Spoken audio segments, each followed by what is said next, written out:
What's going on, everybody? Welcome to Bucko's Locker. Subscribe to the channel, like the channel, share all the videos. Don't forget to hit the notification bell icon to notify you on all new videos that's posted on this channel. Proud to see bandits, you already know what time it is. We here, we around the corner. You know what I'm talking about? We're gonna get it in. This all we're gonna do is talk this week. We talking.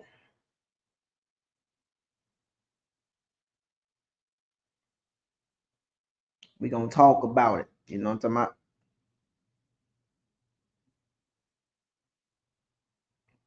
We gotta get to it. Y'all ready? Everybody ready? Ready. Everybody ready? Ready. Begin.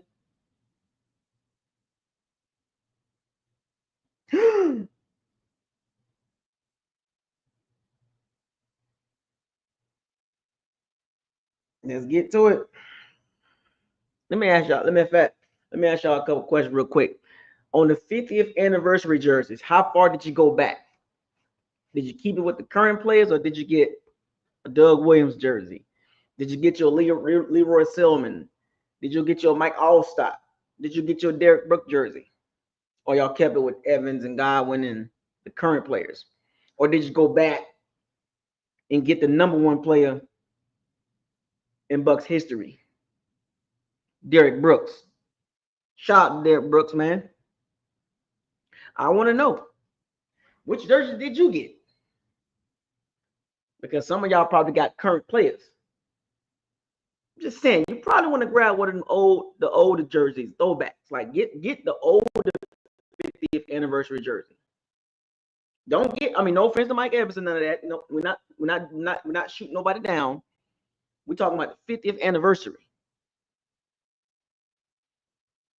Doug Williams, Mike Allstott, Leroy Selman, Derek Brooks are available on Nike.com.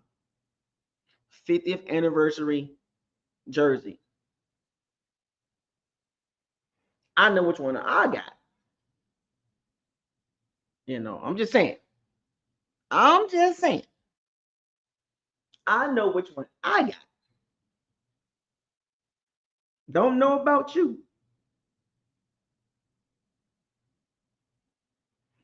But y'all better get it together. You know what I'm talking about?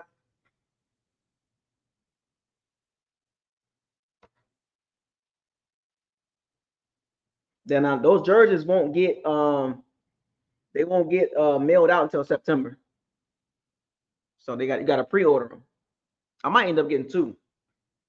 You know what I'm saying? But I was looking at a couple of them. I was looking at Levante David.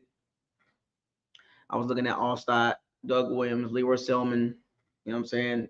I wanted to get the older jersey. I wanted to get somebody that put in the work. You know what I'm saying? I got an Evans jersey already. I got a Godwin jersey already. You know what I'm saying? I got an Allstott jersey. You know, I kind of wanted to, take a little bit further back. You know what I'm talking about? And I think it's only right to go back to the to go back with it. I think it's only fair. You know what I'm saying?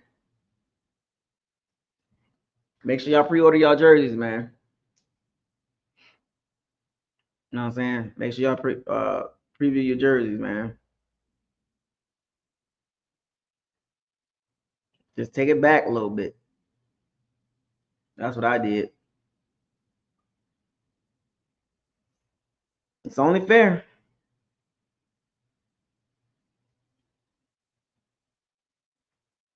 Some of them folks probably got Baker Mayfield. Like, dang, man. You gonna pick Baker? You gonna pick Baker over Doug Williams? You gonna pick Baker over Mark Allstott, Ronnie Barber? Like, come on, man. You gotta go with the homegrown talent. If I see anybody with a 50th anniversary jersey and it says Baker Mayfield, I'm gonna look at you crazy. Because that tells me you don't pick a guy that was not drafted by the Bucs. You got his jersey over all the Buck greats. You're gonna pick somebody that was drafted by a whole nother team. And I bet not see no Tom Brady 50th anniversary jersey either. I bet not see that either. I don't want to see no Tom Brady. I don't want to see no Tom Brady 50th anniversary jersey. I want to see real Bucs drafted by the Bucs. No Baker, no Tom Brady, no Gronkowski, none of that. Get real. Be a real Buck fan. I want to see the Bucky Irvins. I want to see the Godwins, the Meccas. I want to see that. I want to see the Ronnie Barbers. Stop playing with me. Y'all know how I feel about y'all know how I get down about true Buck draft picks. Homegrown. Tristan Wirth. Are you serious? But I catch none of y'all with a Tom Brady and a freaking Baker Mayfield 50th anniversary jersey. Get your neck chopped. I'm gonna chop your neck when I see it. Slap the hell out your ass. Stop playing with me.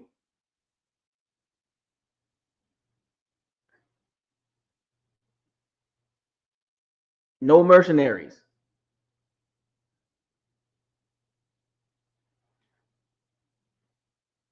Yeah. Testaverde and Steve Young's fine. I'm fine with those. They was drafted by the Bucs. The point is, no mercenaries. They had to be drafted by the Bucs. They have to be drafted by the Bucs. Nobody should not be buying a Tom Brady and a Baker Mayfield jersey.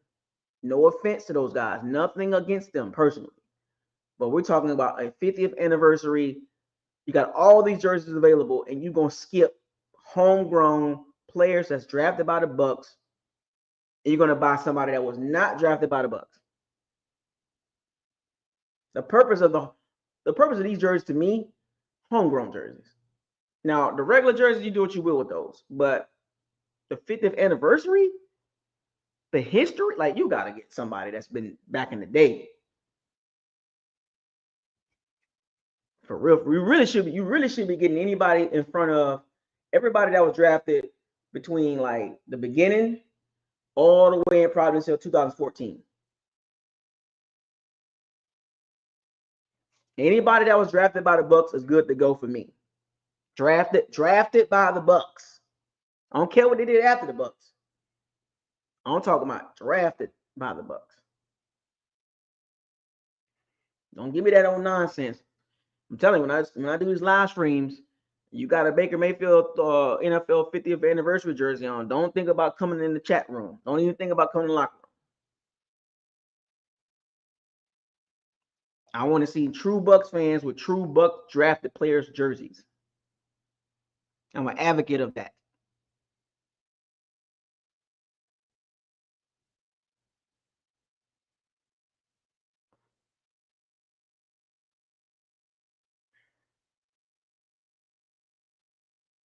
Just saying. Anyway, let's have a conversation. Y'all know what it is. Y'all see conversations. The Bucs final roster. Pass rush question mark. Y'all know I ain't gonna let that go. So what y'all thoughts on the final roster? Give it to me, baby.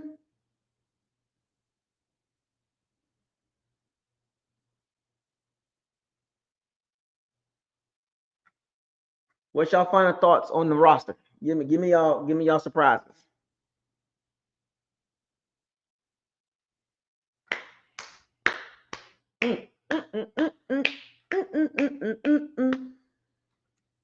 Thoughts on any surprises?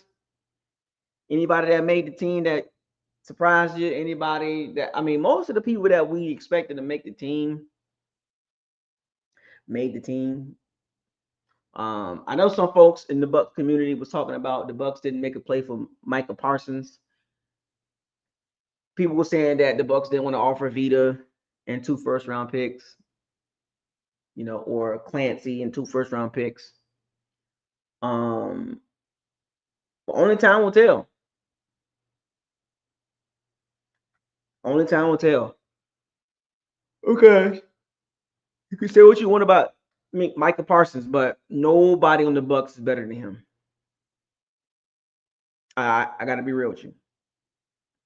Nobody on the defense is better than Michael Parsons. Nobody. He is a game record, regardless of what you think about him. He's a game record. He's a game changer, and it was a position of need for the Bucs. I'm gonna start with the pass rush questions first. Let's skip the roster for a second. Let's go right to the pass rush question marks. And then people talking about, oh, he's a locker room issue and all that. We've had some people in the locker room and all that. But if you're trying to get to the Super Bowl, you're going to need some elite players, especially on the D line. Having to blitz all the time and leave your secondary hanging out to dry. And that's when you start thinking about it, Todd Bowles is probably the reason why the secondary has not been well. That's been bottom 5, bottom 10 pass defense for the last several years because they leave a lot of meat. Because if that blitz don't get home, man, the Bucs is food, man.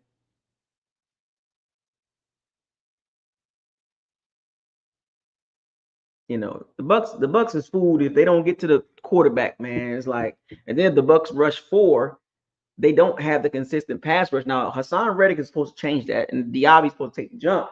But I think the most important thing I want to see is the edge rush. There has to be a significant change. There has to be a significant change on the edge. You can't have your defensive tackles or defensive linemen leading your team with sacks with 7. That's not good. As good as Clancy is and good as Vita is, as good as they are, with their hand on the ground, let's keep it real. Outside guys, man, they gotta get home, bro. Gotta get home. And we'll talk about the Falcons game. Both teams will be missing significant pieces on the O line. So I ain't gonna get into that. But Hassan Reddick, well, Diaby was rushing from his left side, which is the right tackle side.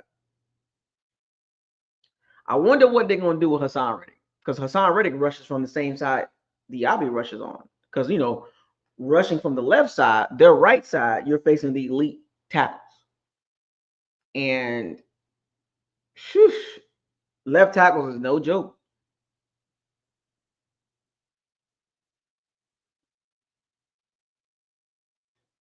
No joke. Left, you rushing from you rushing from your right side, the left side, the right side, which is the left tackle side. If you're not an elite pass rusher, you're going to get shut down. There are some teams that don't have great left tackles or good left tackles. You'll win those matches, but going against good to above average to elite left tackles, you're not going to win those matches. So there's going to have to be a lot of moving chess pieces with the front. But once again, I always say this: when the Bucs play good OCs, man, they food. Elite left tackles, above average left tackles, don't get tricked with that nonsense. I'm just hoping that, because Matthews, I don't want to get into it, but I just want to see the Bucs pass rush improve significantly. Because if we can get 7 sacks from the interior, a piece from Clancy and Vita, and then Hassan can give us 10, and Yaya can give us 9, then that's game time.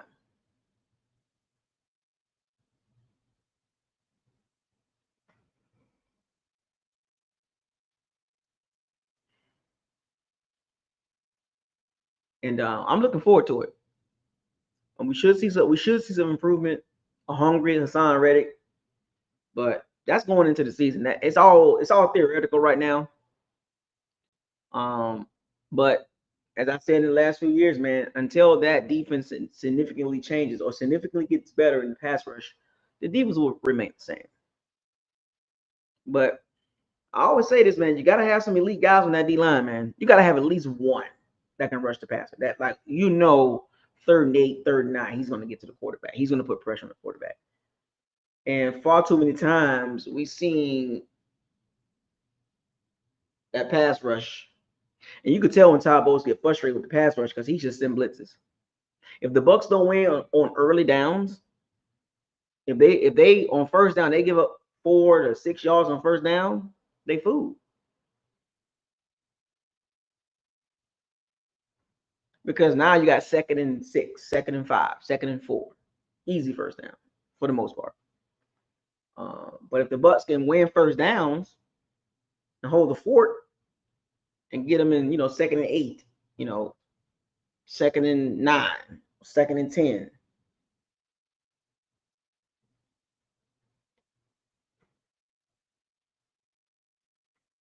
But there will be some games that we would need that golden nugget on that D line.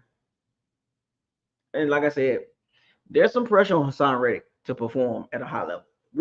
I think everybody can see that. He's got to perform early too, because the minute if he don't come out the gate with a good performance, a lot of us going to be like, see, I know it's going to be too early to be jumping. I'm not going to jump too early, but I know some of you are going to be like, what did we get Hassan Reddick for? We should have got Micah Parsons. But like I said, the Bucs stood firm, and I don't know if they was officially in the Micah Parsons trade, but to not make a phone call would be asinine. At least like make the phone call. At least make the phone call.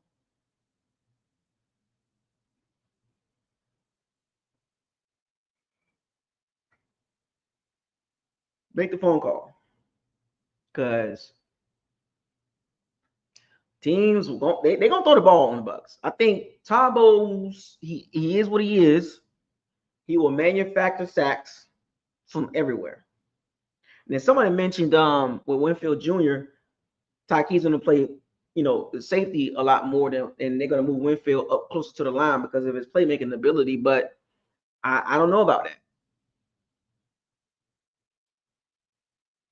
I don't know about putting Winfield Jr. by the line, because if Winfield Jr. don't get there, as great as player he is,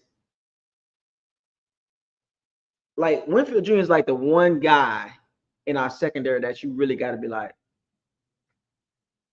you know what I'm saying? Like that's the one guy in our secondary that teams have to look for. And if he's about a line of scrimmage, you don't have to worry about him. Meaning, if he's blocked by B. John or Tyler Algier or by a tight end, or he gets caught in the wash, he don't get back there, Tyke Smith gonna hold up?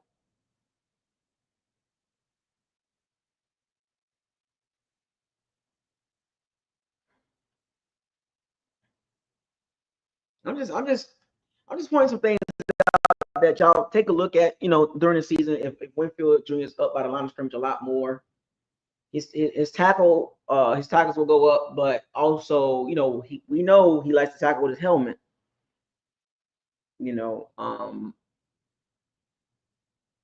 But he's a good blitzer. He's a very good blitzer. He's a playmaker, but he's a ball hawk. And you take him out of that secondary, that deep third, I don't know if Tyke Smith can hold up. We'll see. But it comes down to the pass rush.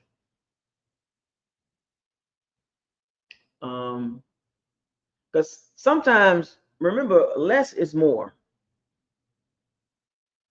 Less is more, folks. Complicating things don't always fix things. Adding more things don't always make things better. We've seen this before with the Bucs defense in the pass rush. It's like, if the pass rush don't work, the secondary get burnt. Then the secondary looking around like, you supposed to do this, you supposed to do that. But then you look at the pass rush, you're like, oh, because the pass rush didn't get there. And then The press conference, Todd Bowles talking about communication. It's the same story over and over again. We don't want to hear that this year. We want to hear next level stuff. That's my hashtag today. We want to hear that the defense performed well. They communicated very well against good teams. In key moments, they communicated very well. They were where they supposed to be at. I don't want to hear Todd Bowles with the stoic face like communication will get better.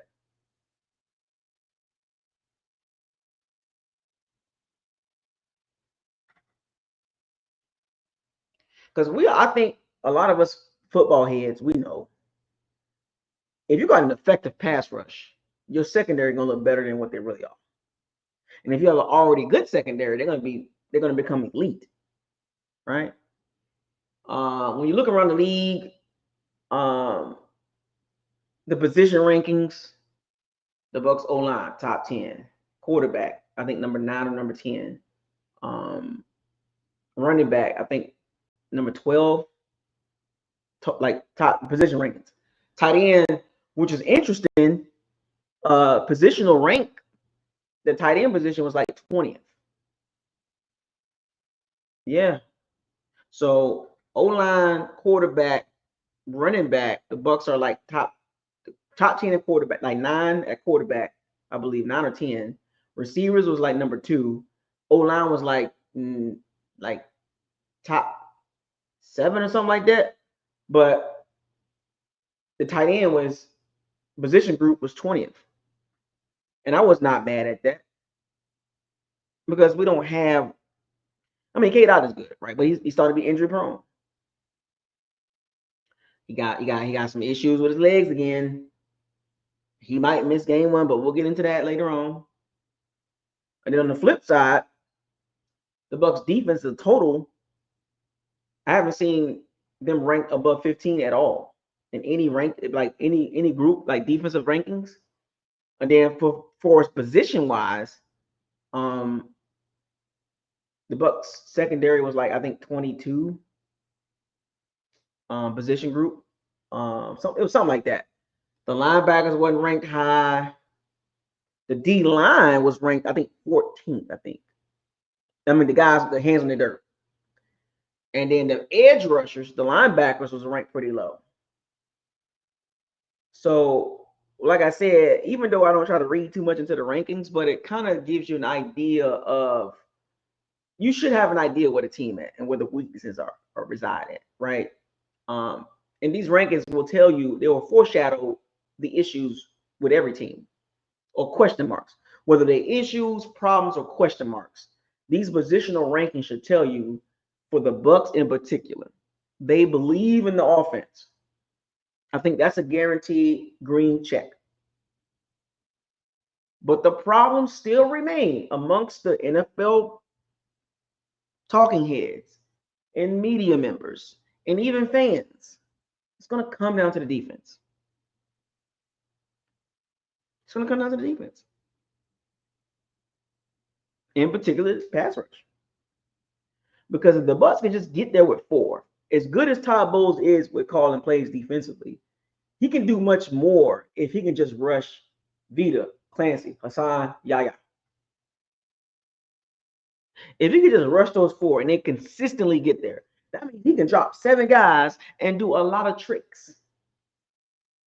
I don't want to see Vita dropping in coverage. I don't want to see Hassan Reddick dropping in coverage, or Yaya Diaby dropping in coverage, or Clancy dropping in coverage. I want them getting after the quarterback. I don't want Yaya Diaby covering Bijan Robinson. Too stiff. Right? I don't want Hassan Reddick covering Bijan Robinson. I don't want that. I don't want Anthony Nelson doing it. I don't want to see it. Your job is to get after the quarterback.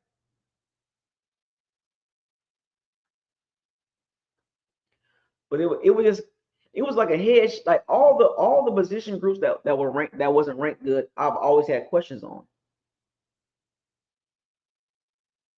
I always had questions about the Bucs tight end group, pass rush, linebackers, secondary. It's the same questions every year, man. And the Bucs stood firm.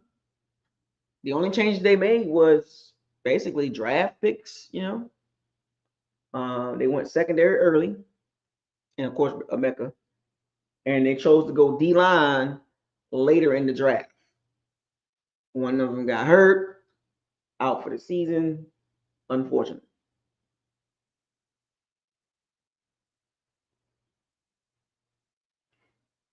Um, I would love to see the Bucs do a little bit more as far as productive edge players, whether he was a backup or not, or starter, whatever. It just would have been nice to see the Bucs adding actual productive. Like I wouldn't have been mad if the Bucs added Leonard Floyd. If the Bucs would have went after Leonard Floyd, I wouldn't have been mad. You pick up Hassan Reddick, you grab Leonard Floyd. Two veteran guys, they've been productive. You can get 7 to 10 sacks out of them guaranteed. But Leonard Floyd, you know, um, or Trey Henderson, Micah Parsons, you want to see the Bucs add like more production with the young guys. You just wanted to see. I'm not saying like it's got to be a splash pick, a splash trade with like Micah or Trey Hendrickson, or could have got Joey Bosa, but you just wanted to see like somebody else to go with Diaby and Reddick. You know, um, you can keep hope for Anthony Nelson. You can keep hope, but at this point, he is what he is. What he is. He's never been a high sack guy. He's a high motor guy, but he doesn't impact the game at his position like that.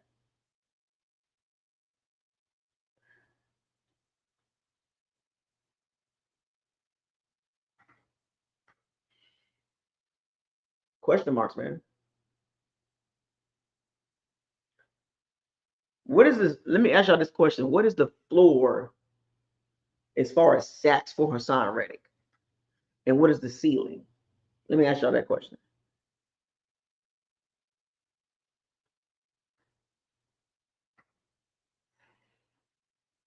What is the ceiling and what is the floor?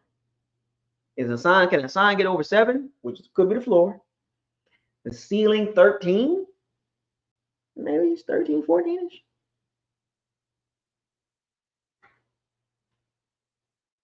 I'm just curious. I just want to, ceiling, floor 7, ceiling 13. I mean, he's good, right? So he should get you at least 7.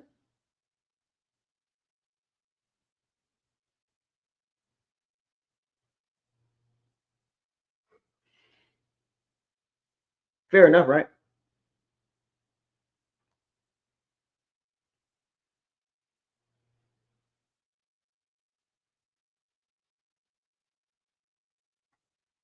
I mean, we don't want to see Reddick at 4 or 5 sacks at week 13.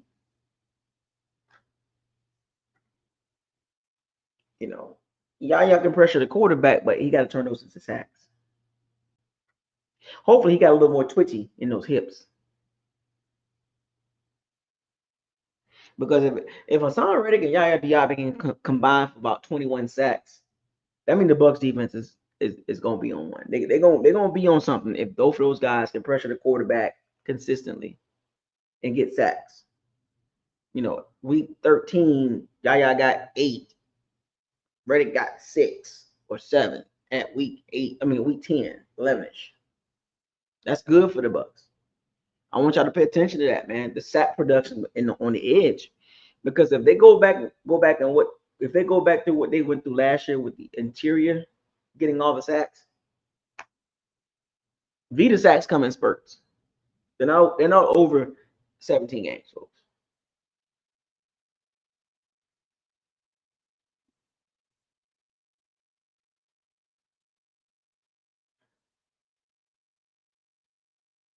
Yeah.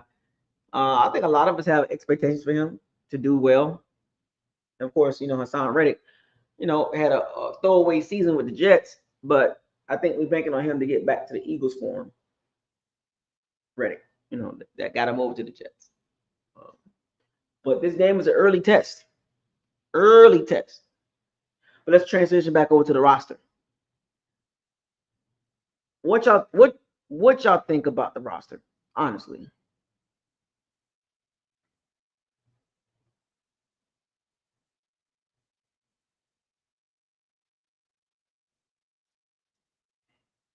What was the biggest surprise?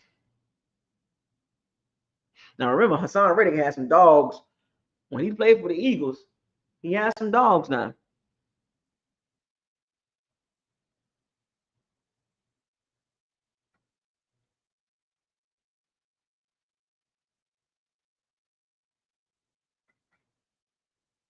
You know what I'm saying? Like roster got to hold up because injuries will derail this team.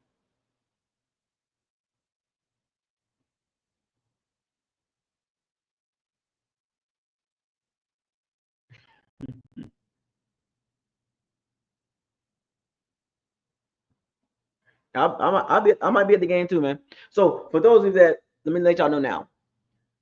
Most likely, I will be at the game Sunday at the Mercedes-Benz Superdome. I'll be at the game. So those of you that's going to the game, holla at your boy. I'll be out there, do a little live video real quick, let you know I'm out there. I think I'll be in the 200 section. That's why I'll probably be in the 200 section. You know what I'm saying? So I will be at the game most likely. Yeah, you can say 90%, 99%. I'll be at the game. Um, so if you are at the game, holla at your boy.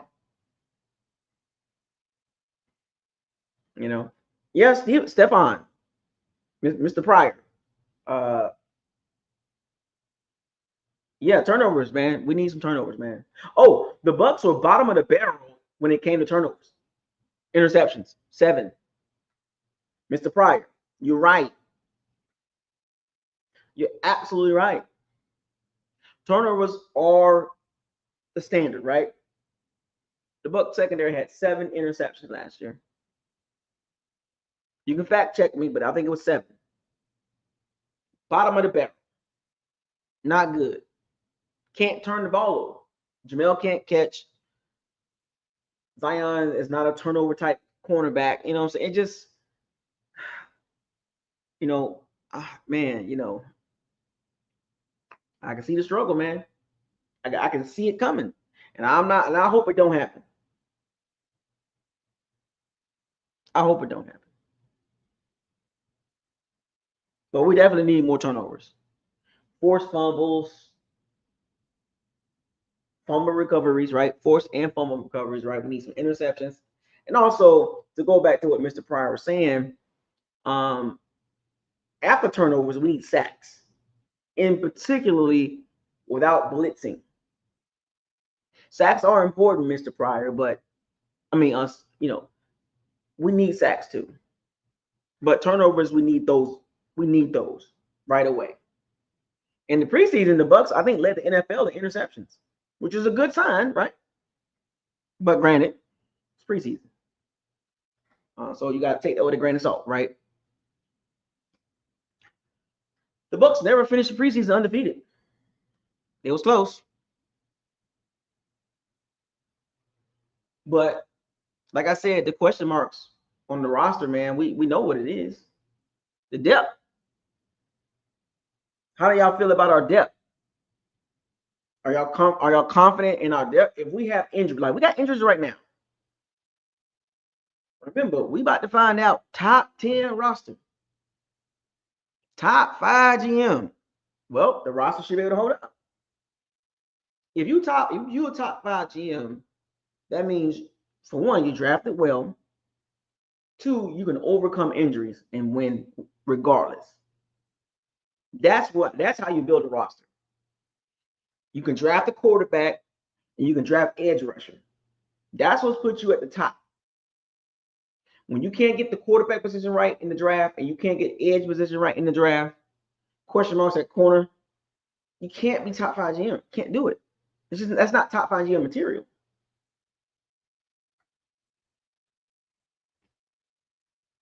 I understand Todd Bowles' defense. He likes to cause chaos. He's gonna try to confuse. But I don't want to talk about the game yet. But I'm just saying his defense is chaos, and he's stubborn at fault. Maybe he should give up play calling duties.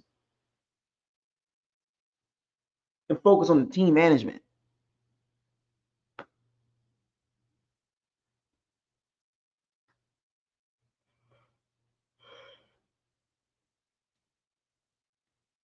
But our depth, man, our depth is going to be tested early.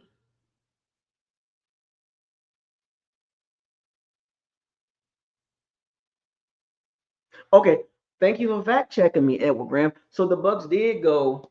I'm running on fumes right now too. I'm tired as hell. I had a long weekend. Um, 99 and 1983.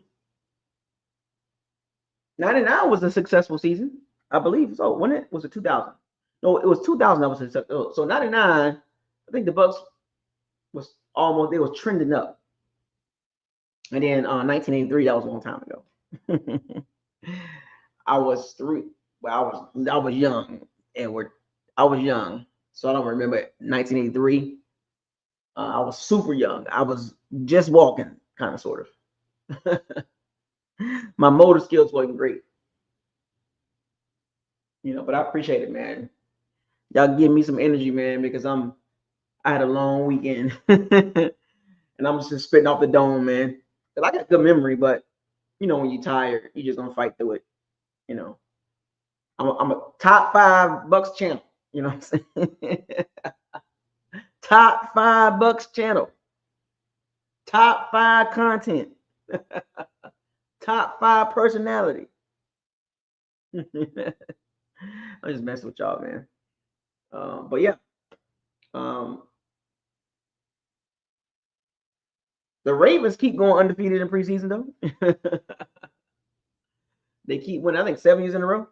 For the Ravens, 8 years in a row. But our depth, man, the first couple weeks of the season, if we can hold up, we'll be fine. I will say that. I am going to do my schedule prediction video. That's coming soon this week, so stay tuned for that.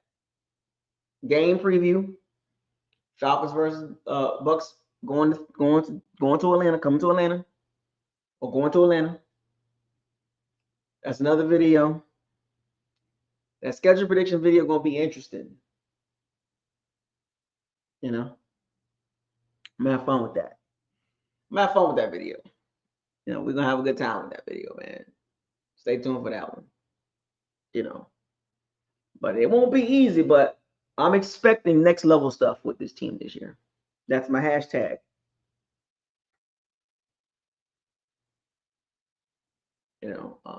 I'm expecting next level things with the team. I don't. I think I'm over the fact. I believe I'm over the fact that the Bucks are just a middling team. My predictions have been pretty consistent over these last couple of years on how the season plays out. That's why I'm confident in what I've been seeing. Because now we're talking football, so I'm confident in what I'm seeing, but I also have to be mindful too. I have to factor in the strengths of the Bucks, and I have to factor in the weaknesses of the Bucks, and I have to factor in the question marks. I have to factor in the coaching. Josh Gizzard, first year calling plays. There will be some bumpy roads. These are all the factors that's got to be involved. Injuries. Remember I told y'all about the Bucks? I said the injuries will derail this team because I don't think, especially if we lose Diaby or Hassan Reddick for a period of time, if we don't have the dogs to overcome injuries with Clancy, Vita, Reddick, Diaby, because I know a lot of y'all are not confident in Braswell and Anthony Nelson. Some of y'all got confidence in Logan Hall. If he's trending up, good. But outside of the 2 outside linebackers and Vita and Kalijah Clancy, what do we have after that? Like, literally, let's be real. What is next after those guys? I'm talking about that's a big drop off, folks. Like, I would have loved to see the Bucks be able to line up 8 guys. They can rotate 7 to 8 guys on that D line. Time and time again, I've seen too many teams. They got their starting 4 or their 3 down linebackers, 2 outside linebackers, Then they got guys behind them that can get up the quarterback. I'm like, why don't we have that? Why are we still fooling around with Anthony Nelson?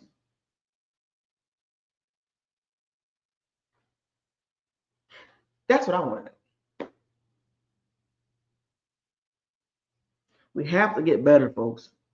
With the Bucs, Tabo is, according to what somebody said in the chat, he's giving up play calling to Larry Foote. We're going to see how that turns out. But how often would Bowles be involved? If the defense is struggling, will he take over play calling duty? Or will he let Larry Foote work himself out of it, the funk? Because y'all know about the Bucs mid-season funk. They go through a stretch, 1-4, 1-5, 1-6. You'll be like, oh my gosh. Oh my gosh. Oh my gosh. The Bucs are, here we go. WTF games, everybody scratching their head, like what's going on? And then the Bucs pick up in the end of the season. This has been the formula since 2022. After 4-5 weeks, and they start feeling themselves, they got injury here, injury there, they fall apart for a period of time.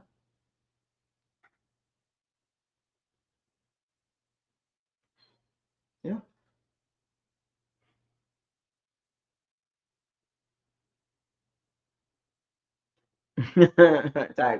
type she.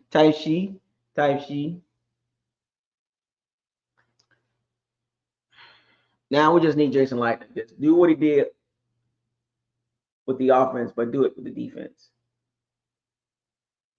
Premium guys, premium picks, and you got to start front. And he's been drafting frontline players. Don't get me wrong. Tryon and Logan Hall, and Clancy, Braswell, Yabi.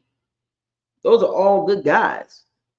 But I can't really look at any one of them and say he has a dog in him.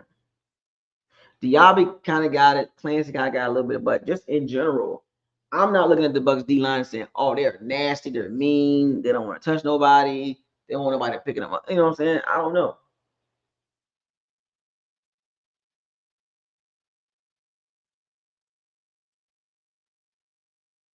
What y'all think, man?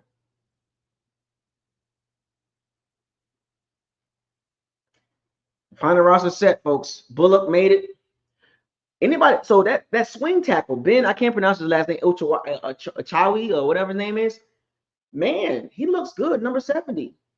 Hasn't played football for a long time. I think he was at Georgia State or something like that. Undrafted free agent. A couple of them made it.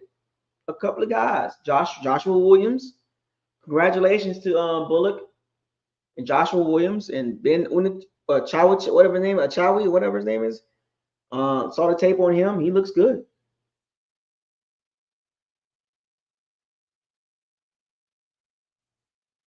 Maybe that's the reason why they haven't extended Luka Decky yet, because they see number 70 looking really good. He might be out there early. Look, I'm gonna tell you right now, if that left side don't hold up these first week or two, all I'm saying, don't be surprised. Number 70 up in the game. Don't be surprised being in that game early, because he got some good hands. I was watching the tape. I was like, what's happening here? This guy, he locked in a little bit. Undrafted too. Jason Light might have found it one. And if he plays well, if he comes in and steps in and he plays well, that makes Luka Decky expendable. You ain't got to pay Luka Gedicki, $23 million, $24 million, or whatever it is for right tackle, which is pretty high. I'm just saying, he's a swing tackle, folks. Graham Barton got to have a good season this year. He got to step up. Cody Mulch, he got to get out. To me, Cody Mulch got to take another step. Kind of have to get out of the jag role. Like he's like a borderline jag still, but still something to prove. Graham Barton is still in that category for right now. Still a good O-line, don't get me wrong. But If they take the next step, if both of them take the next step, we can deal with Ben Bredeson. We can deal with Ben Bredeson, even though he's not that great. But if that rookie, that young rookie come in, because I've seen it plenty of times on other teams where a rookie right tackle or left tackle, he comes in and he stabilizes things. I saw it last year, Baltimore Ravens, number 70. Now watch all the football teams, but number 70 for the Baltimore Ravens. He was a 3rd-round pick, starting right tackle, number 70. Go look it up. Roger Gardner, whatever his name, Roger something. This dude he had TJ Watt shut down as a rookie. Why can't our rookie do that? If need be, if he got to play left tackle for a game or two, or come in the middle of the game.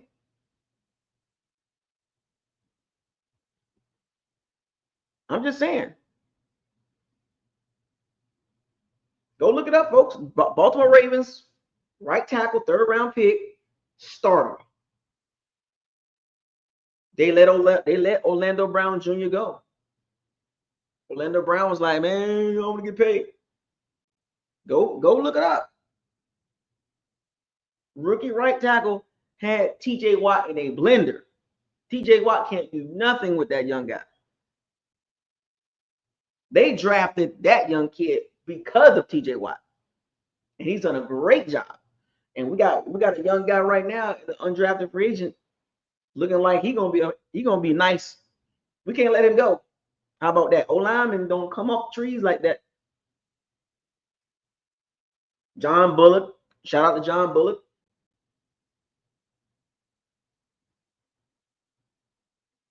Mm-hmm.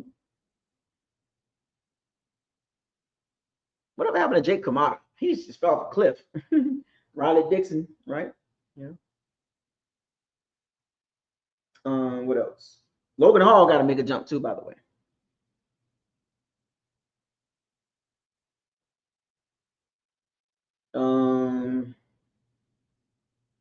Let's see who else I'm looking. Look at the roster right now. I mean, like I said, the roster's not terrible. Don't get me wrong, the roster's not bad at all. It's just missing some pieces. Marquise Watts, can he get some playing time? Can Sean Tucker get more carries? Rachaad White is expendable, to be honest. He's expendable. Because if Sean Tucker come in there and run that thing by trade deadline, if I'm the Bucs, I'm like, look, anybody want Rachaad White? Give me a pass rush. You know what I'm saying? Like, because if Sean Tucker come in there and run that thing, that makes Rachaad White expendable.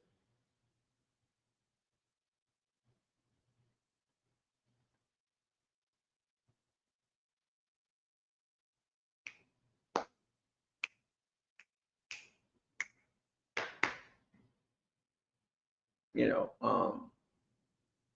like I said, man, like I said, Bucs a solid team, man. It's just question marks. You know what I'm saying? We all want to see the Bucs do well. I think we all been beating the drum on pass rush, especially me. We just want to see them better and not leaving the secondary out to dry.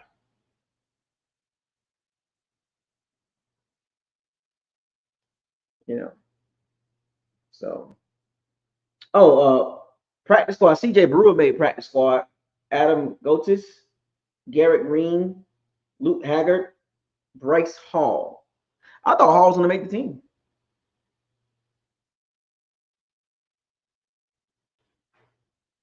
Yeah, all our 2nd-round picks got to step up. Like all our 2nd-round, all of them. Like all our 2nd-round picks need to be impactful because there's other teams around the league. Will Johnson is a starting cornerback, folks. Let me repeat. Trey Harris, another cornerback that the Bucs was looking at, and Will Johnson starting cornerbacks as rookies. I think Trey Harris might be a starting slot, whatever, but Will Johnson starting cornerback. Meanwhile, our 2nd-round pick hurt. I hope Benjamin Morris comes back and he comes back strong because we're going to need him. But all I'm doing right now, folks, I'm just pointing out the facts. I don't care how you feel because maybe Benjamin Morris end up being better than Will Johnson. All I'm saying right now is availability is the best thing. And if you're a talented rookie, they're going to put you on the field right away if you're healthy. Benjamin Morrison had question marks about his injury history. And what do you know? Missed most of camp, and he's going to probably miss week 1. Once again, folks, I really do this. I keep track of the Bucs players and also the guys that they could have drafted. Will Johnson, starting cornerback, and he's been doing a great job in training camp. That's all I'm saying. He might end up being sorry. He might suck. Because a lot of us wanted to see Benjamin Morrison out there instead of Dean. I mean, a lot of us don't want to see number 35.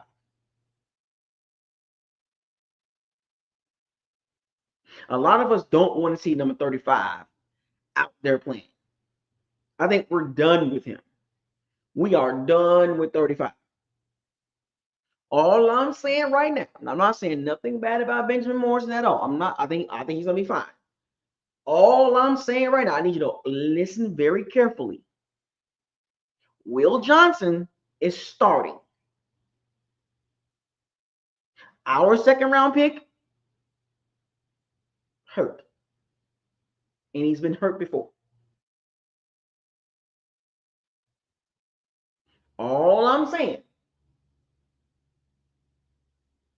I hope Benjamin Morris comes in and takes the job. Or whether it's McCullough or Dean. All I'm saying. Because they both had injury history concerns going into the draft is the reason why both fell into the second round.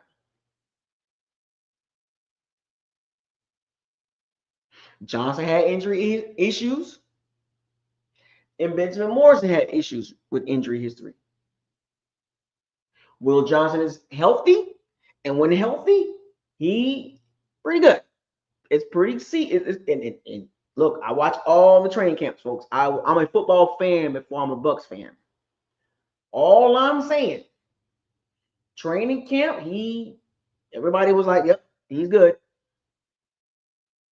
He will be on the field early and often. And we are hoping the same for Benjamin Morrison. We are hoping the same. Because I know a lot of us are tired of number 35. We are tired of pass defense ranked 22nd, 27th, 28th in pass defense. We want to see this pass defense only give up 205 yards a game.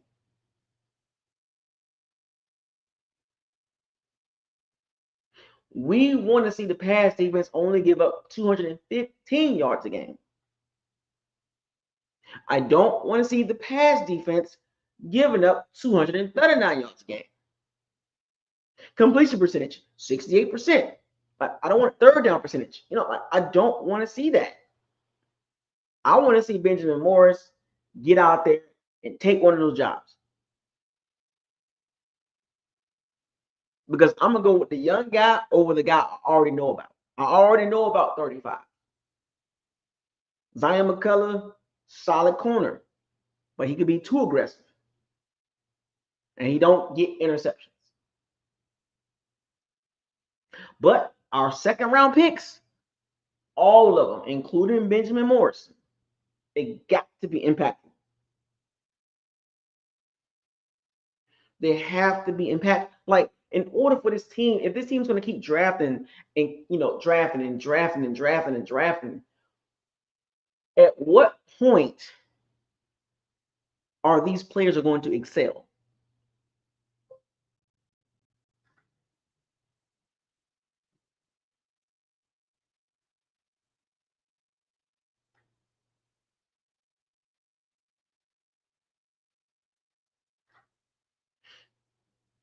And at what point, because if all our second round picks do well and they hit, that makes the Bucs so much better. Logan Hall, Braswell, Benjamin Morris. Like, if these guys hit, the second round going to really take this team to the next level. The second round picks will take this team to another level.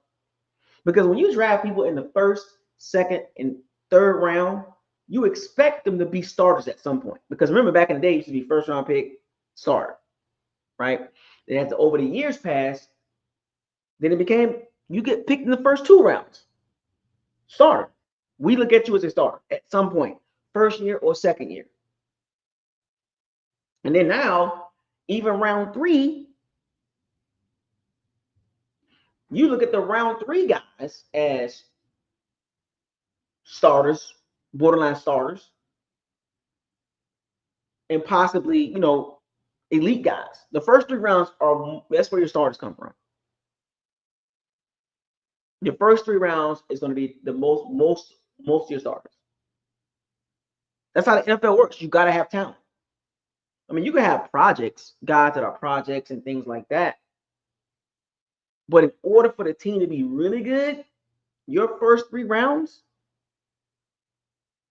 So if you go back to the last 3 or 4 drafts in the second round, you can go back from 2022, 2023, 2024, and 2025.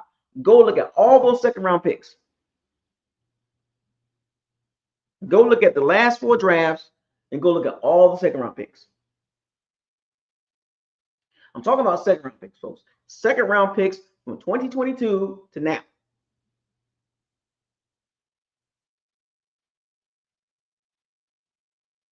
(2022, 2023, 2024, and 2025). Look at all. Well, matter of fact, you can go back 2021. 2021 to 2025. Look at all the second round picks.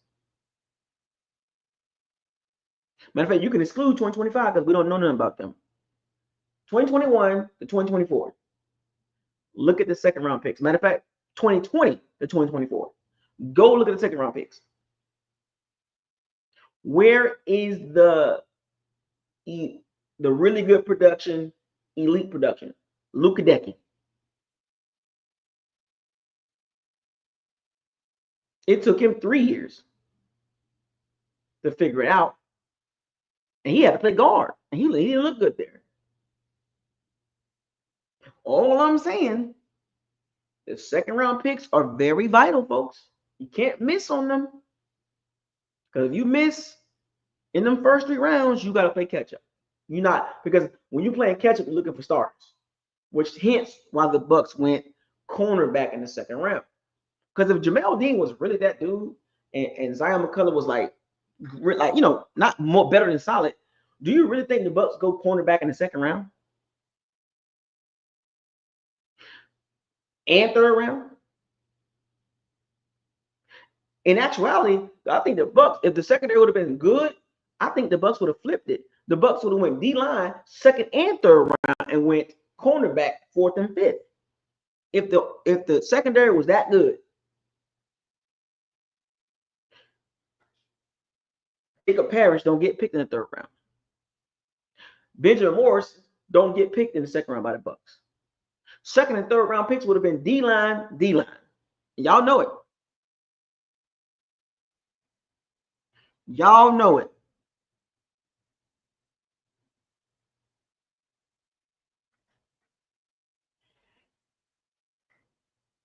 Come on now.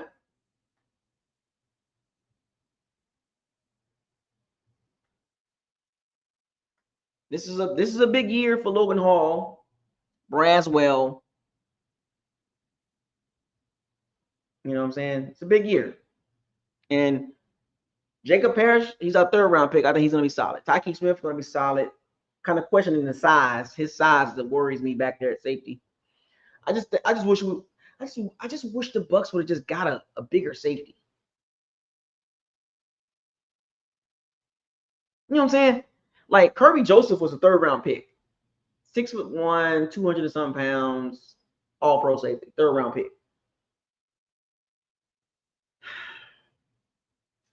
I just wanted the Bucs to have a 6'1", 6'2" safety. You feel me? Like, I'm just wishful thinking, but we're gonna see. At the end of the day, we'll see. We got an hour, folks. I'm gonna wrap this up. But pass rush, man. That's the question mark for me, man. That's the biggest question mark, to be honest with you. In particular, edge. The roster is set, folks. We locked in. I need y'all to lock in, folks. I need y'all to start looking around the NFL, looking at other teams on our schedule, and see what they got going on this year.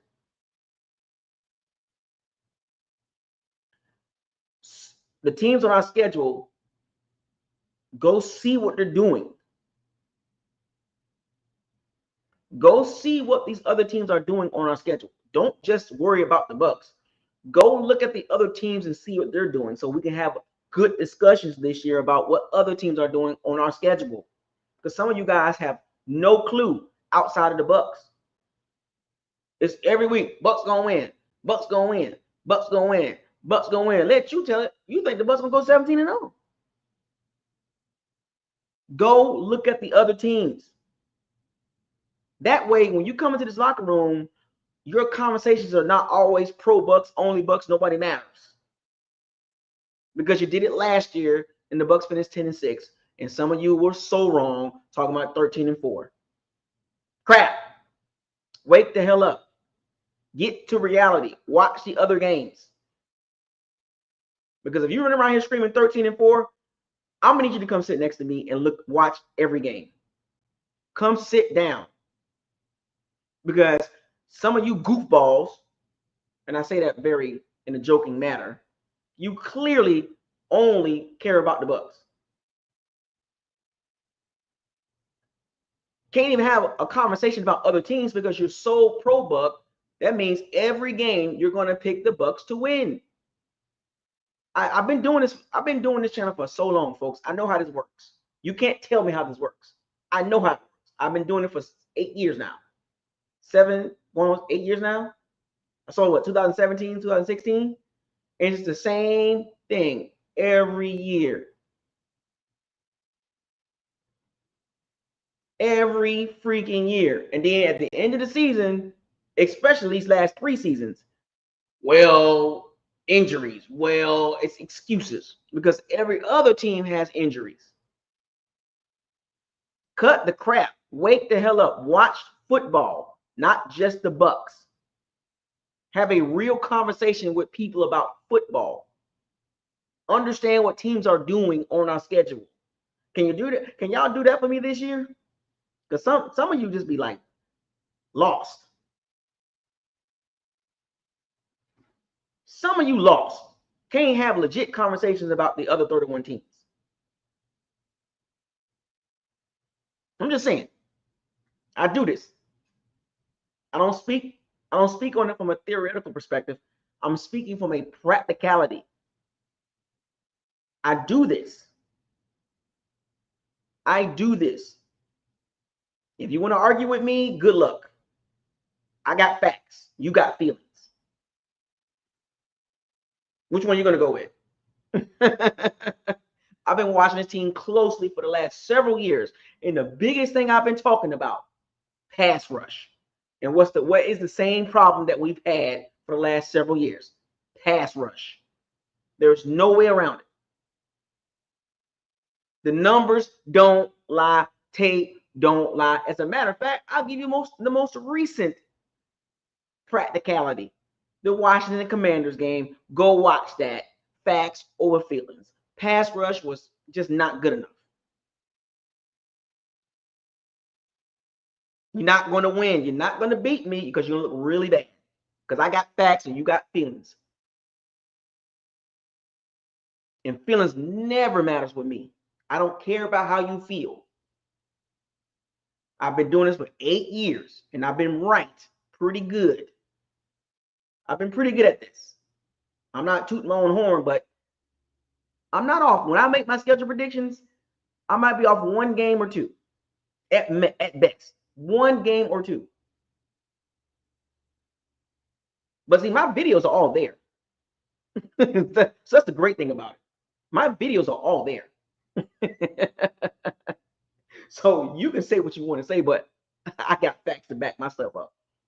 And the great thing about it is I'm so versatile, I can talk about pretty much every team. I'm very versatile. You're not going to win. You're not going to win. You're going to look bad because I'm going to let you dig your own hole. I'm just going to listen because there's nothing you can tell me that I don't know. I'm going to let you dig your own hole. So if for those of you that's talking about 12, 13 wins, I hope the Bucs win 12, 13 wins. I hope they do. Please believe me. I wish they do. I hope they do. But see, what's the key word? Hope. See, when you're picking schedule, when you're picking the win-loss schedule, when you're making a schedule prediction, you have to get rid of the hope factor. And get back to reality.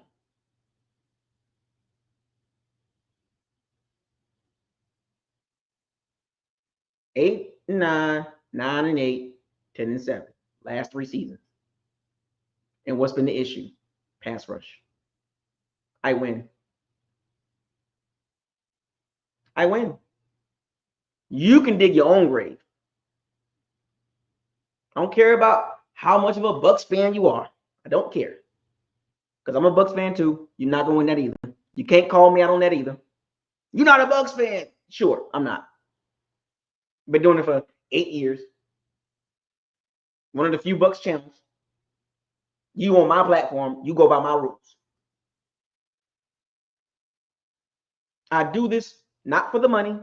I do this for the love of football. I can care less about money.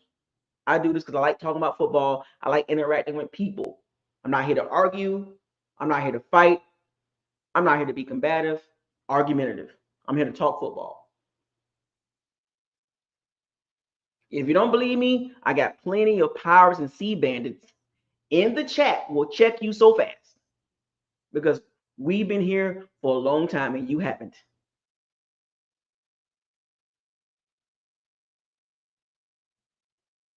Exactly. Yeah, watch the Commanders game. Sometimes you just gotta go watch the games, man. Don't talk to me.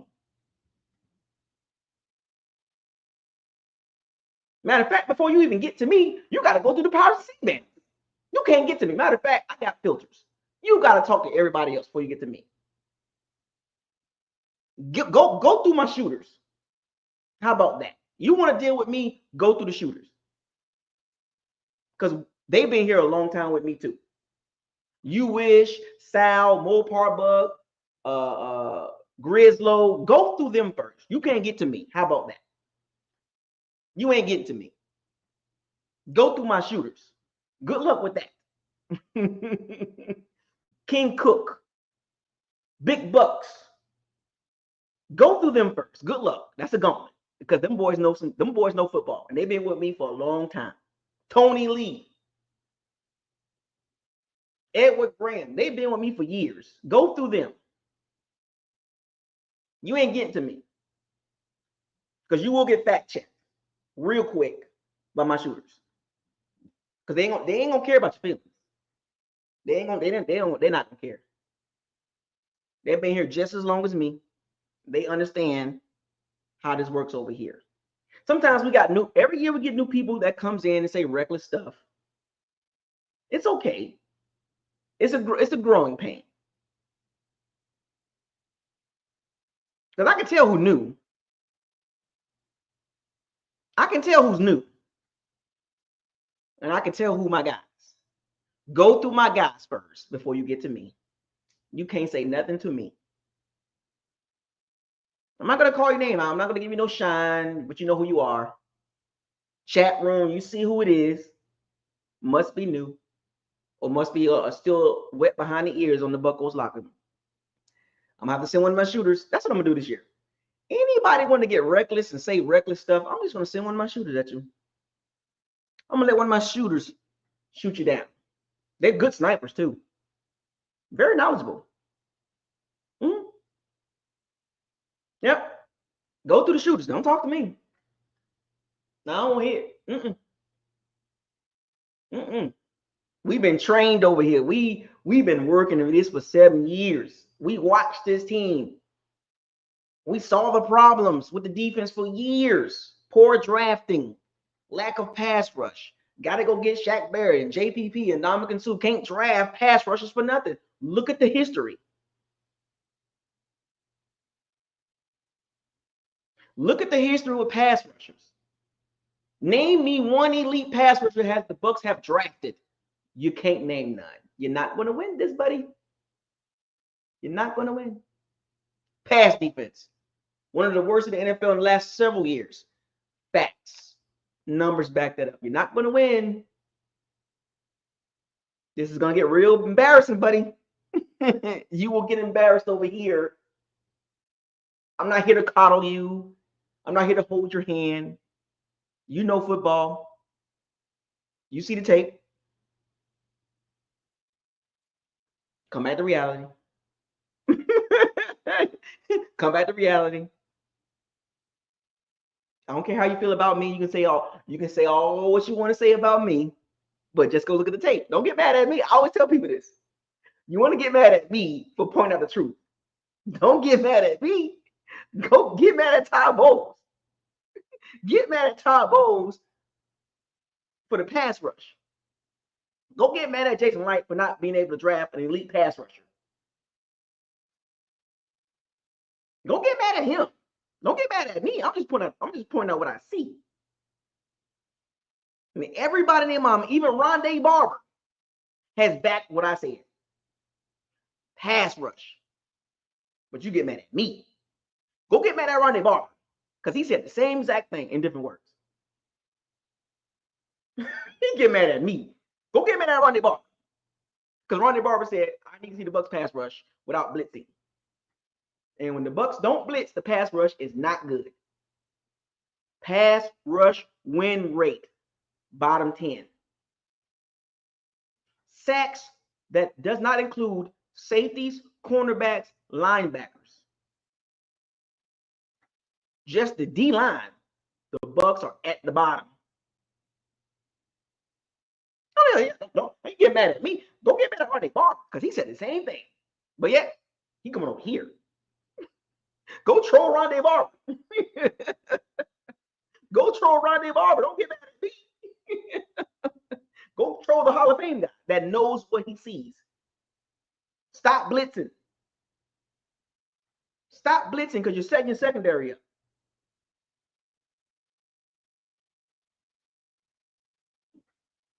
Don't get mad at me. Go troll Rondé Barber. Go troll Pewter Report. They say the same thing too. It's not going to work over here, buddy. Everybody see it, but it's always a small group. Get mad at Todd Bowles. 8-9, 9-8, 10-7. Too many WTF games. The Bucs should have won 11, 12 games a few years. But the reason why, one of the biggest reasons why, is because of the defense. Get mad at Todd Bowles for not being able to get sacks without blitzing. Because when that blitz don't get home, and you should know this, all my Powers and C-Bands, y'all know this. If the Bucs don't get home with the blitz, they fooled. They fooled. We've seen this for the last 3 years with Todd Bowles' defense. Straight up food. Don't get mad at me. Go watch the Commanders game. As a matter of fact, I'll take you further back. Go watch Mitchell Trubisky rookie season. I've been banging on the table about this defense for several years. I told y'all how this season's going to be. I told y'all. I said this season, I am going to be on the defense neck.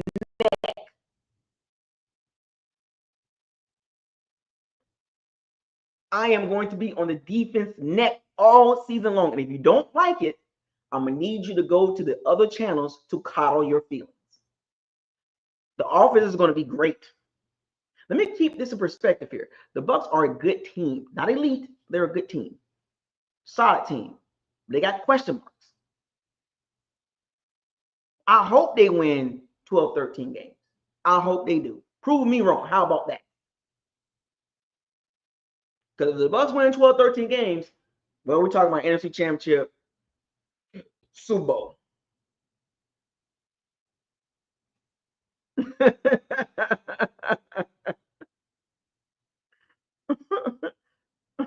I'm just saying. Mopar Buck, King Cook, y'all see who it is. The guy calling me names. That never works. When you got to resort to calling me names, you know you lost. Using the emoticons and laughing at me and the clown thing, that never works. That means you got to resort to name calling. Keep it football, buddy. Keep it football, man. I'm keeping the football. Get mad at Todd Bowles. I'm just repeating what everybody else sees. We all want the Bucs to win. We on the same ship. We go in the same direction. All we want as fans is the things that we've been seeing for the last several years get cleaned up. And for some strange reason, they're not cleaned up.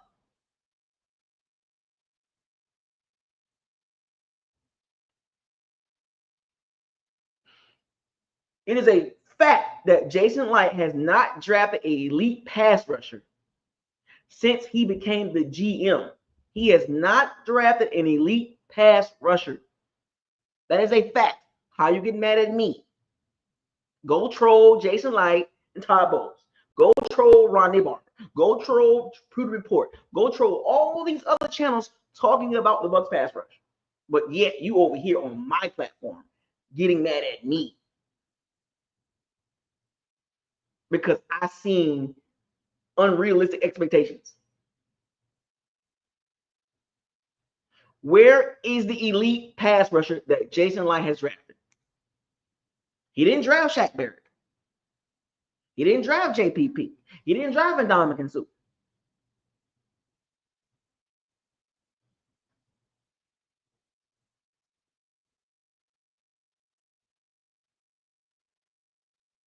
I'm just saying, folks, it's too easy.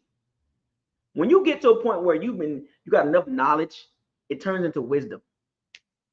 Here's my wisdom to the folks that have unrealistic expectations. Are you really watching football for what it is, or are you just a straight up Bucs fan? And if you're a straight up Bucs fan, I respect that. There's nothing wrong with being a diehard, I don't care about nobody else Bucs fan. And there's nothing wrong with that. But that talk doesn't work over here. And we've been successful in schedule predictions as far as being within a game or two. Very rarely that this channel, and along with my followings, we are not ridiculously off. Most of us are within a game or two in picking the schedule. Maybe not the exact games, but as far as the overall record, most of us have done a great job. I applaud all my powers and my C-bands and the people that has participated in schedule predictions. All you have done the best you could with your football knowledge. But very rarely I have seen people go 13 wins because they understand the team that we have for the last several years. Very few occasions that people will go 12, 13 wins. Because in order for us to be consistently picking that number, 12, 13 wins, we got to see the defense get better. And because of the defense has not excelled in key situations, it's hard for us to say 13 wins. Like literally. Saying 12 is kind of ridiculous. Because how are we going to make a bigger jump? That's a 2-game jump from 10 wins to 12 wins. Or a 3-game jump. That means something significantly changed. Well, what has changed?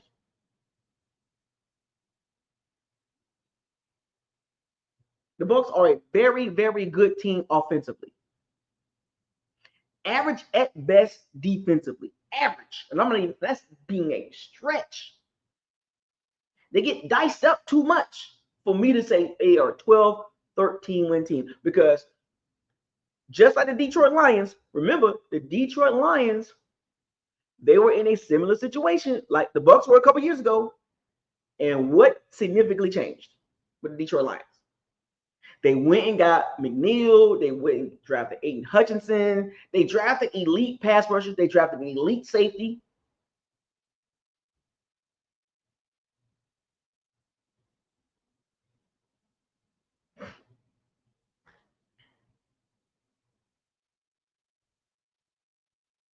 Just saying. The reason why the Detroit Lions went from a bad team to a good team to an elite team, they went and got the guys they're supposed to on defense. And the reason why they were able to win games offensively, they're good. They had a lot of injuries, and they still won a lot of games.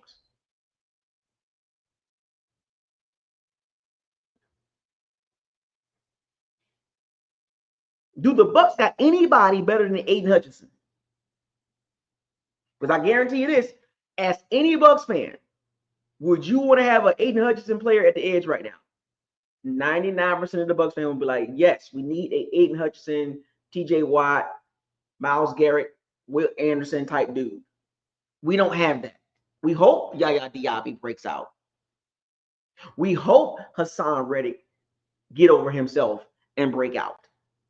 But the reason why Detroit made the jump, they made the right picks. Then the coaching matters. Dan Campbell is not scared. Todd Bowles is scary. Too conservative, too stoic. Too conservative, too stoic. Don't use game management, not good. Now, granted, this season he's made some changes. According to one of my Pirates, Larry Foote calling plays. He hired somebody as an in-game management specialist. So Todd Bowles, he see the problems.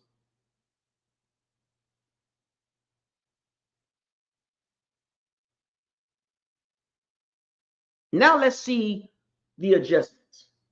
He drafted two guys in the secondary in the second and third round to help out with the secondary. So clearly he's seeing that the secondary is a problem. But for a lot of us Bucs fans, we keep saying edge. So he goes gets Hassan Reddick on a 1 year, $14 million deal, 1 year. Now, I'm gonna be honest with you. I'm gonna say this early. I don't believe that we're gonna resign Hassan Reddick at 31 years old.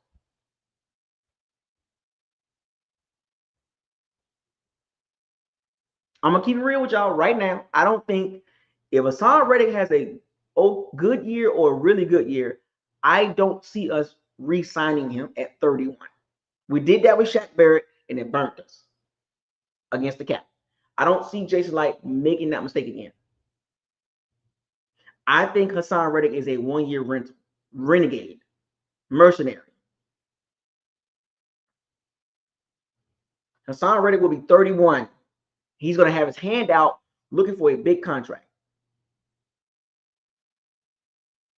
I don't see Jason Light giving Hassan Reddick a $25 million a year contract at 31 years old. I'm just saying.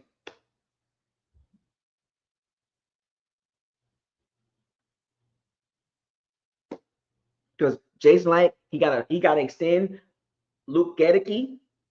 He got to think about Cade Otton. He got to think about Zion McCullough. He's going to take care of his guys first. Baker Mayfield. You think Hassan Reddick at 31 years old is going to get a big contract from Jason Light after he did that with Shaq Barrett? And he did that with Shaq Barrett. I think Shaq Barrett was 28 when he did that. He's a 1 year rental. Go have it at it, Hassan Reddick. Go have a phenomenal year and get your money, but it will not be with us. Can you imagine Jason Light putting Hassan Reddick as a priority over Luke Gedeke, McCullough, Otton, even Baker? How are you going to be a priority over those guys? Because you have one good year at 31. You're going to keep Lugadecki because he's an ascending right tackle. You got to keep that line together, for one. Two, if Zion McCullough makes a jump and get about 5 interceptions, you got to pay him about $20 million. Hassan Reddick, my point I'm making is Hassan Reddick would not be on the top of the list as far as we got to sign Hassan Reddick.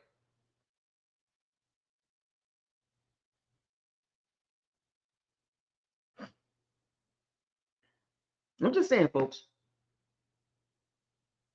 I hope Hassan Reddick go off, but I think he's here to help the Ivy and Braswell because you want your guys to excel. I want my guys, the guys I'm going to root for, Braswell and Yaya. I want those guys to ascend. I don't want to see another Shaq Barrett deal with Hassan Reddick.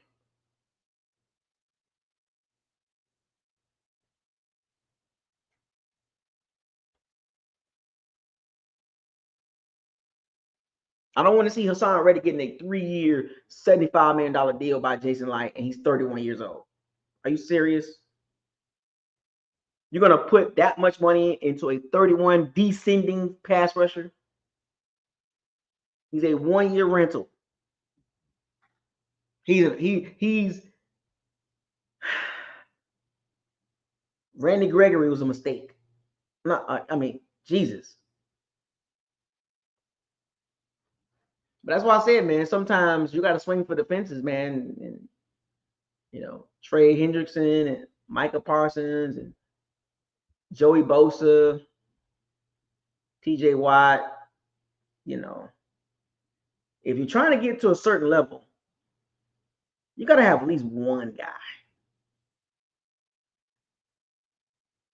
One guy.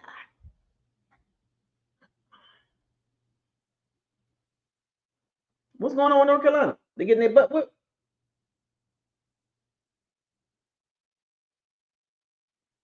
All I'm saying is, folks, at the end of the day, I want to see my team do good.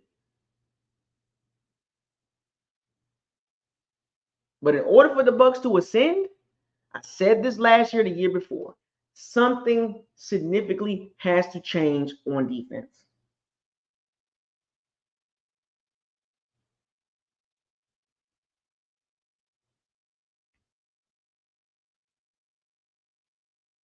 Something significantly has to change on defense. If the Bucs trying to go where they're trying to go at, the defense is gonna have to get better as a whole. The offense has been carrying that load for a couple years, man.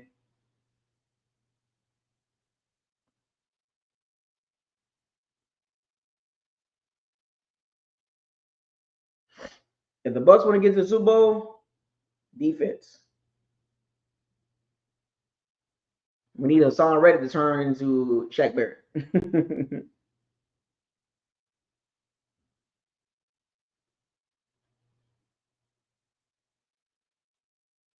That's all I'm saying.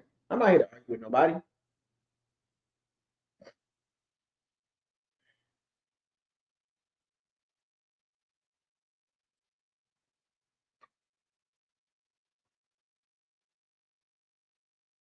Offensively, we're gonna be straight. Super Bowl offense, but defense, nah.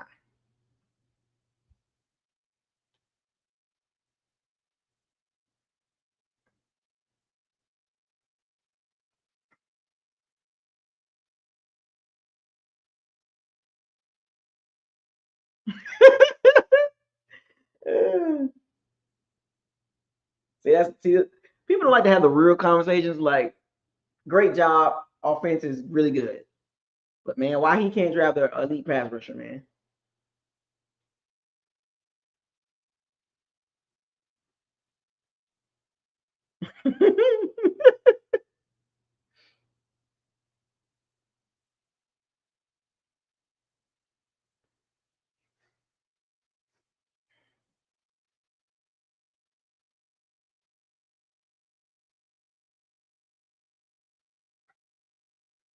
Yeah, Shaq Barrett had JPP and Dominican Sue.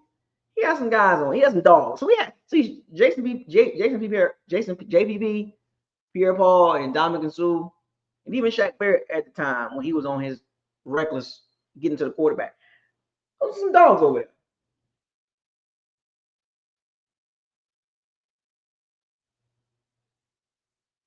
But do we got that right now? Do we got any dogs in that D line? Edge?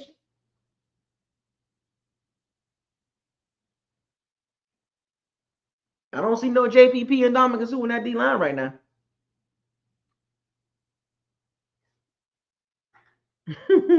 If the Bucs trying to win now, get the defense right, man. Look, at some point, Jason Light gonna have to turn the switch on. Green Bay did it. Green Bay like, we're trying to win now. The Bucs did it in 2020. Tom Brady, Rob Gronkowski, Leonard Fournette, Antonio Brown, Ryan Suckup. I'm trying to win now. Make the moves. The Ravens keep doing it. The Bills keep doing it. The Eagles keep doing it. The Lions, like all these teams that's trying to win, they keep making the right moves.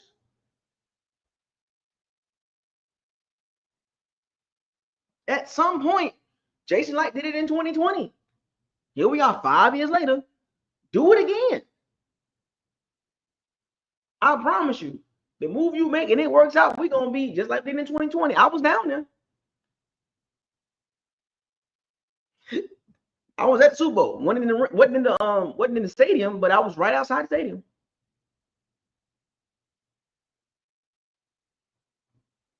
Make the right calls. Make the right draft picks. If you have a solid locker room, you can deal with a Will Johnson. You can deal with a Micah Parsons. OJ Howard, wasted first round pick. Devin White, like, damn, man.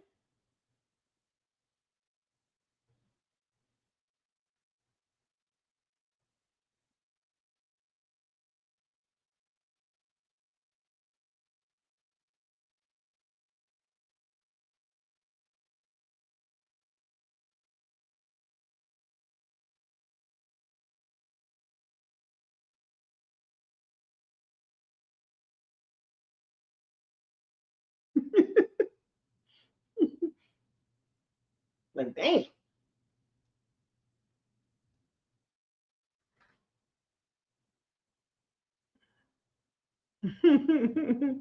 Like, come on, man.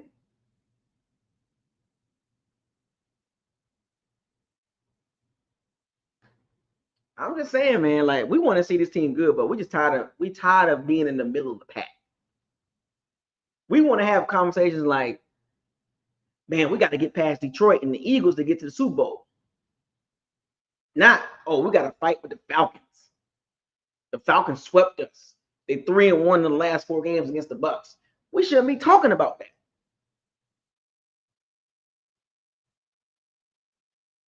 We shouldn't be talking about the Atlanta Falcons. They're gonna be a challenge. Even though the Green Bay Packers made the Micah Parsons trade, guess what? They still got to go through Detroit. Well, we up here talking about, man, Falcons swept us, man. We can't be getting swept by no Falcons, man. Can't be struggling with the Panthers and the Saints. We can't be struggling in a terrible division.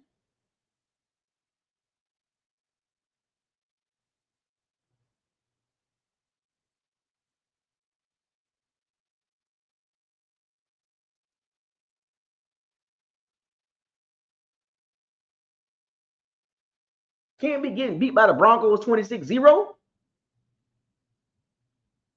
Stop playing with me.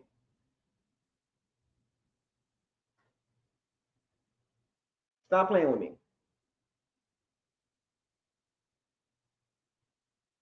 We're not gonna take it. We're not gonna take it.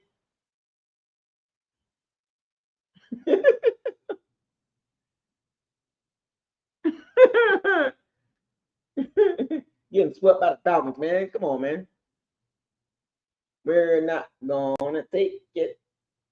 We're not gonna take it.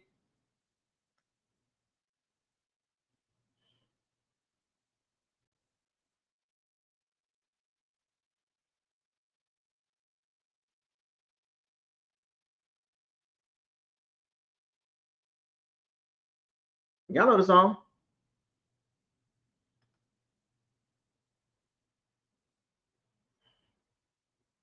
Anyway, McMillan will be fine, King Cook. Come on, man.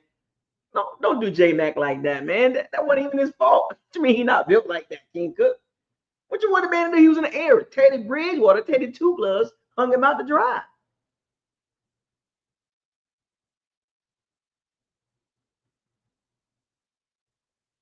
The man came from the back and undercut his leg. King Cook.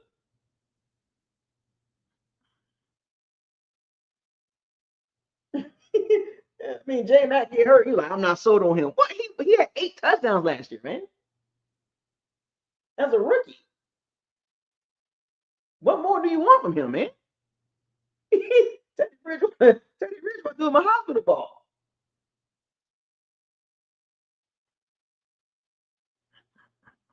That was Teddy Bridgewater's fault. Because if J Mac healthy, Emeka, J Mac, and Evans. Man, that's crazy talent. But now we got Evans and Mecca and Sterling Shepard.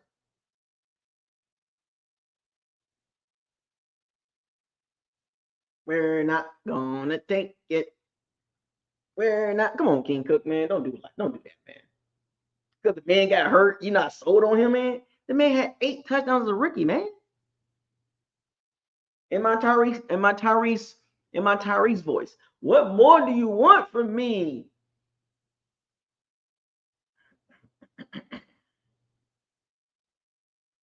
That's reckless, King. That's reckless, King Cook. Good Lord, 8 touchdowns as a rookie, and you ain't sold on him. Good Lord.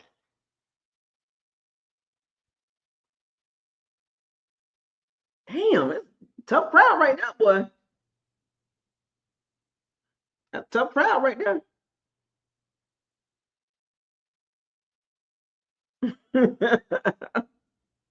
I hope he was trolling.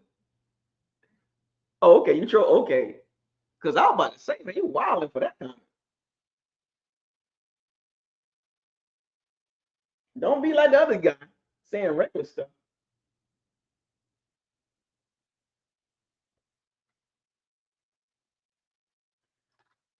We're not gonna take it.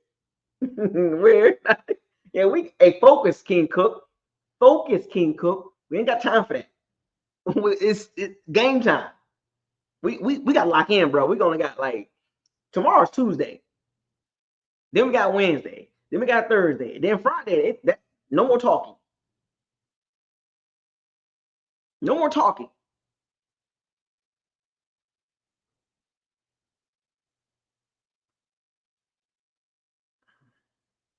Lock in. Lock the F in, King Cook. He better give him a cowboy color. That's a receiver, not our guy. Dang, bro. What you mean get up in a cowboy collar? As a receiver, that's diabolical, man. That's diabolical talk.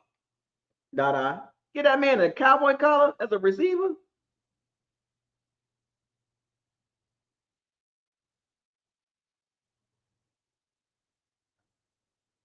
Boy, you wild for that, bro.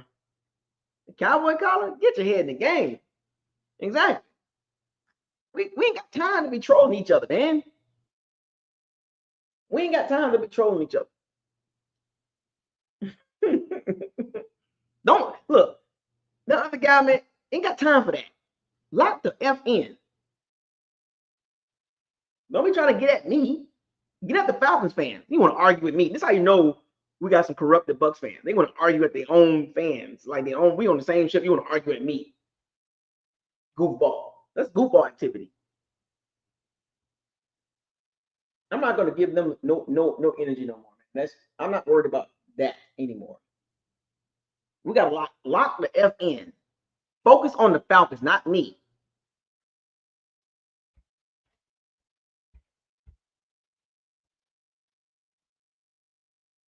That boy said, give him a horse collar, give him a horse collar pad on his neck.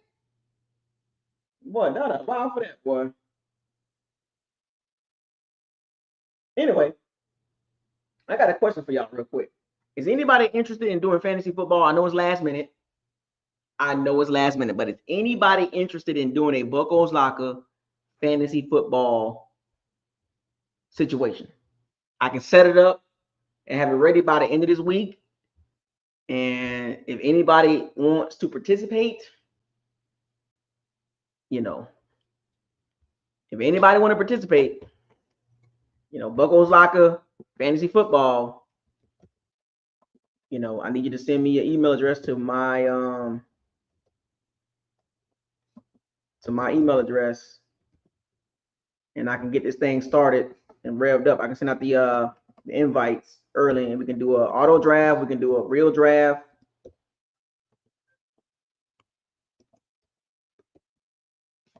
You know what I'm saying?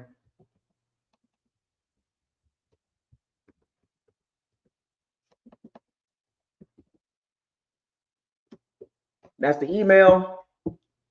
Yeah, it's free. I'm gonna make it free. I'm gonna make it free, man. A friendly fantasy football, man. I would like to get like 10 to 15 teams in. But if you are interested, I'm gonna talk about it every day too. If you're interested in doing fantasy football, send me your email address.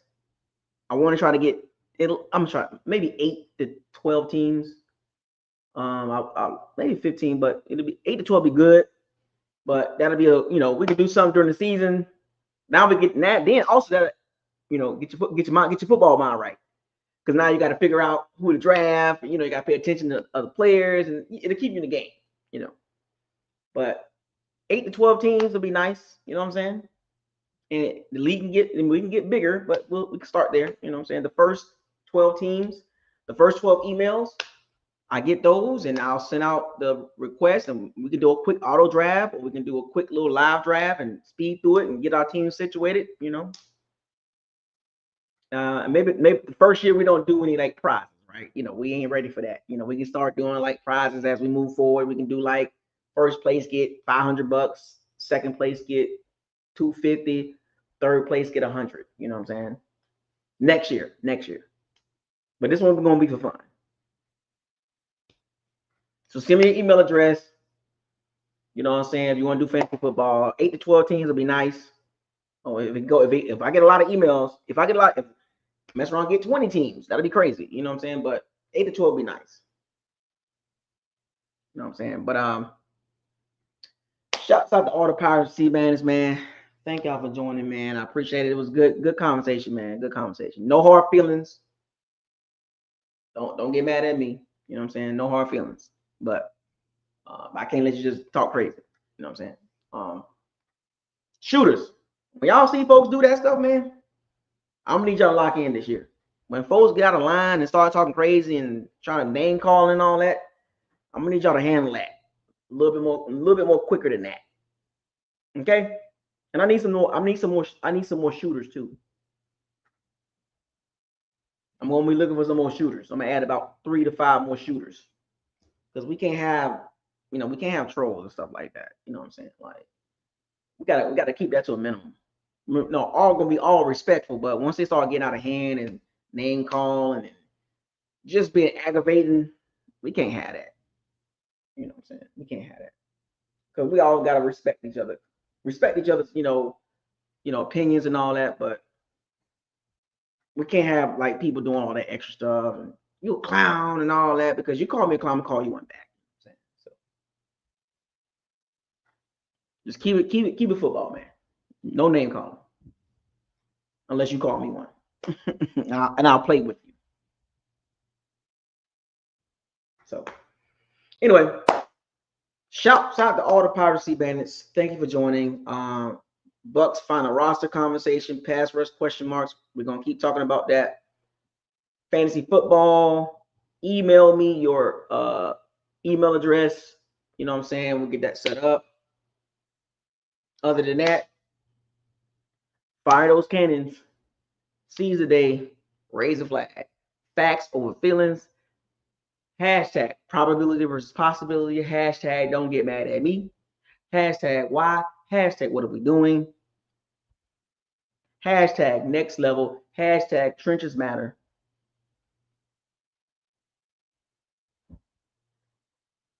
Hashtag lock in.